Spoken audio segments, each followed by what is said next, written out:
Welcome to The Terrible Take, a daily segment telling Steelers Nation what's on our mind. I'm Ross McCorkle. The progress of the Steelers' offensive line in 2025 is arguably the most important thing to both their current success and how things might look in the future. It can't be overstated how much everything starts up front on offense, and a top offensive line makes everything way easier. More space to run, more time to throw, and more flexibility for the offensive coordinator to call different concepts without worrying about getting the quarterback killed. One of the things I am most excited about with Aaron Rodgers is how he can help the Steelers' young offensive line. Justin Fields was worse than Russell Wilson last year, but they were both in the bottom half of the league in terms of time to throw. It took them the longest to get the ball out. Football's a game of inches and milliseconds, so asking the Steelers' young and inexperienced offensive line to hold for 3 seconds as opposed to 2.5, 2.7 is a big deal. That is the difference between a clean pocket and a pressure, or a pressure and a sack. A completion can turn into a throwaway. You get the point.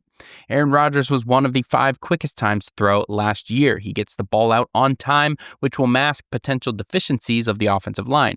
They will likely progress and be better naturally on their own, but they will also have some of their mistakes covered up by the quick time to throw of Rodgers. This will allow them to build confidence as a unit and not hurt the team as much in the process. Rodgers will also be able to set them up in the best positions to be successful. Russell Wilson may have had his ability to check out of plays limited by Arthur Smith last year, but I wouldn't expect the same to be the case with Rodgers this year. His physical skills may be diminished, but he's mentally never been sharper or more experienced than he is right now. He can check out of plays that have a low probability of succeeding and set the offensive line up for success.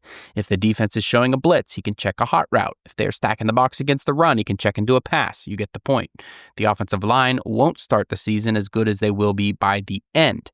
The more time they get together on the field, the better it will get, assuming everybody stays healthy.